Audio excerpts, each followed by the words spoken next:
नमस्कार, स्वागत है आपका विंध्य भारत में। मैं आपके साथ साक्षी गुप्ता। आइए बढ़ते। 3 राज्यों में कांग्रेस की करारी हार के बाद पार्टी में सदमे में है। पार्टी की सबसे बुरी हार मध्य प्रदेश में हुई, जहां उसकी सत्ता में वापसी को लेकर कोई शंका नहीं थी। ताजपोशी की पूरी तैयारी हो चुकी थी कि अचानक भाजपा की सुनामी आ गई। जितनी सीटें भाजपा को मिली वो अनपेक्षित सा आंकड़ा है। कांग्रेस को परेशानी इसलिए है कि उसे प्रतिद्वंदी की ऐसी जीत की उम्मीद कतई नहीं थी। उसे अनुमान था कि मुकाबला कांटा जोड़ जरूर है, पर कांग्रेस बाजी मारकर सरकार बनाने लायक बहुमत पा लेगी। लेकिन जो हुआ उसने प्रदेश नेतृत्व को आत्ममंथन करने पर मजबूर कर दिया। अब हार के कारण तलाशने के लिए मंथन हो रहा है। देखा जाए तो इसका कोई मतलब नहीं रह गया। जो होना था वो हो चुका। अब आने वाले 5 साल तक भाजपा ही मध्य प्रदेश की सत्ता में रहेगी और कांग्रेस विपक्ष की भूमिका नजर आएगी। कमलनाथ पिछले 6 साल से मध्य प्रदेश कांग्रेस के अध्यक्ष हैं। पार्टी की तरफ से वे ही मुख्यमंत्री का चेहरा भी थे, लेकिन चुनाव नतीजों ने भाजपा को अव्वल साबित कर दिया। उसे 163 सीटें मिली और कांग्रेस मात्र 66 सीटों पर सिमट कर रह गई। इस चुनाव में भाजपा को पिछले चुनाव के मुकाबले 57 सीटों का फायदा हुआ। इंदौर, जबलपुर, ग्वालियर, रतलाम, सागर, दमोह और खंडवा जैसे शहरी क्षेत्रों में जिस तरह कांग्रेस की हार हुई वो सबसे ज्यादा चिंता की बात है। इन शहरों में पार्टी को पूरी तरह सफाया हो गया। जहां तक हार के कारणों का सवाल है तो कमलनाथ का सॉफ्ट हिंदुत्व का चुनावी प्रयोग पूरी तरह से असफल रहा। कांग्रेस पर भाजपा ने हिंदू विरोधी होने का आरोप लगाया, जिसका जवाब देने कमलनाथ ने धार्मिक आयोजनों पर ध्यान दिया। हनुमान जयंती पर पार्टी दफ्तर में ही पूजा पाठ करवाया गया। पार्टी में धार्मिक और उत्सव प्रकोष्ठ के गठन के साथ धार्मिक कार्यक्रम करवाए गए, लेकिन इससे हिंदुओं में पकड़ नहीं बल्कि उल्टा मुस्लिम वोटर नाराज हो गए। यदि कांग्रेस के हार के कारणों की चीरफाड़ की जाए तो कई ऐसे कारण सामने आएंगे जो भाजपा की जीत को सही साबित करते हैं। कांग्रेस की हार के कारणों में उम्रदराज कमलनाथ और दिग्विजय सिंह की बड़ी भूमिका रही। कमलनाथ भले 6 साल से प्रदेश कांग्रेस के अध्यक्ष हों, पर वे जन नेता नहीं हैं। वे रणनीति बना सकते हैं, पर उसे अमल कैसे किया जाए ये वे नहीं कर जानते। उनमें कमजोरी संपर्क की भी है। पार्टी के कार्यकर्ता तो छोड़ विधायकों तक को उनसे मिलने से पहले कई औपचारिकता निभानी पड़ती है। यही कारण है कि उन्हें पार्टी के प्रदेश अध्यक्ष के बजाय कारपोरेट कंपनी का मैनेजर ज्यादा कहा जाता है। निश्चित रूप से चुनाव में उनकी ये आदत पार्टी के लिए मुश्किल बनी है। ये उनकी संगठनात्मक खामी ही मानी जाएगी कि वे कांग्रेस को इस हाल में ले आए जहां से उसके आगे बढ़ने की सारी संभावना ही खत्म हो गई। यह स्थिति दिग्विजय सिंह की भी है।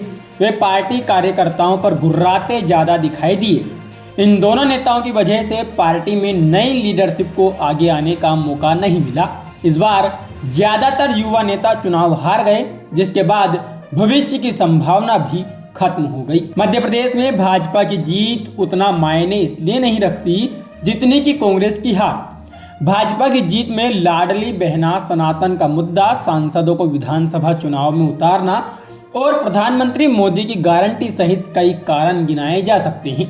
लेकिन कांग्रेस की हार का केवल एक ही कारण नजर आ रहा है कि प्रदेश में पार्टी का नेतृत्व बूढ़ा, निस्तेज और अड़ियल रहा।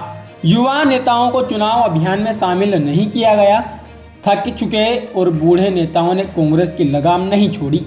उम्मीदवारों की घोषणा से लगातार चुनाव प्रक्रिया और प्रचार रणनीति तक ऐसे नेताओं के हाथ में रही जिन्हें अब सक्रिय राजनीति से रिटायर हो जाना चाहिए था। कमलनाथ और दिग्विजय सिंह जैसे बूढ़े नेता मध्य प्रदेश में कोई चमत्कार कर सकेंगे, यह सोचना कांग्रेस के केंद्रीय नेतृत्व की बड़ी भूल थी।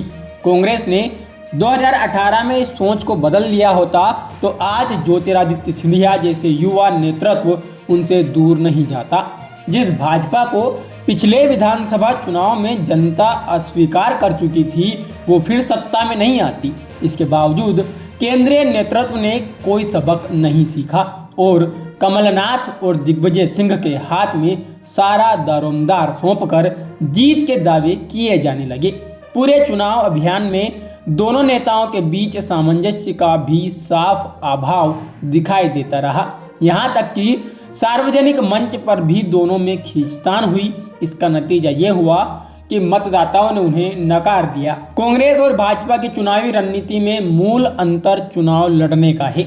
भाजपा जहां उम्मीदवारों की घोषणा से मतदान तक उनके साथ खड़ी रहती है, कांग्रेस टिकट देकर उन्हें अकेला छोड़ देती है। ये हर बार देखा गया है और इस बार भी इसमें कोई सुधार नहीं देखा गया। उम्मीदवारों की घोषणा के बाद पार्टी के संगठन ने चुनाव लड़ने में कहीं उनका साथ नहीं दिया। यहाँ तक कि जहाँ पार्टी उम्मीदवारों के खिलाफ विद्रोह हुआ, वहाँ भी संगठन ने ध्यान नहीं दिया। नतीजा ये हुआ कि जहाँ कांग्रेस की जीत लगभग तय मानी जा रही थी, वहाँ भी उसकी लुटिया डूब गई। ये सीधे सीधे कांग्रेस संगठन की खामी ही मानी जाएगी कि वो पार्टी को एकजुट नहीं कर सकी।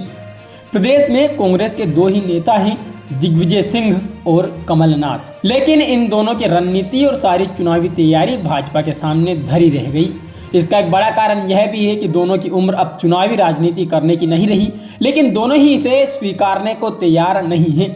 उनकी इस जिद की वजह से प्रदेश का युवा नेतृत्व उभर नहीं सका। इस चुनाव में कई ऐसे युवा नेता चुनाव हार गए जिनकी जीत से नई संभावना की उम्मीद की गई थी। प्रदेश कांग्रेस के कार्यकारी अध्यक्ष जीतू पटवारी की राजनीतिक वाकपटुता के सभी कायल हैं, माना जाता है, लेकिन इस बार वे अपने कौशल को जीत में नहीं बदल सके। प्रदेश कांग्रेस के पूर्व अध्यक्ष अरुण यादव अब युवा नहीं रहे। यही स्थिति अर्जुन सिंह के बेटे राहुल सिंह की भी है। दिग्विजय सिंह के बेटे जयवर्धन सिंह को पार्टी में सबसे ज्यादा संभावनाशील नेता माना जाता है। वे पिछला चुनाव बड़े अंतर से जीते थे, पर इस बार उन्हें जीतने में भी मुश्किल हो गई। लोकसभा चुनाव के नजदीकी को देखते हुए अब कांग्रेस के पास नया नेतृत्व खड़ा करने का समय नहीं बचा। संभावनाशील आदिवासी युवाओं में उमंग सिंघार और हनी बघेल को भी किनारे नहीं किया जा सकता। इन दोनों नेताओं ने लगातार जीत दर्ज करके साबित किया है कि उनमें भी दम है, लेकिन वे अभी तक नेतृत्व की आंख में नहीं आए। अभी कांग्रेस के खाते में लोकसभा की 29 में से सिर्फ एक सीट है। केंद्रीय नेतृत्व भी असहाय है कि वो कुछ नहीं कर सकता। विधानसभा चुनाव में भाजपा के सामने कांग्रेस की जो गत हुई, इसमें बहुत ज़्यादा सुधार की उम्मीद नहीं की जा सकती है।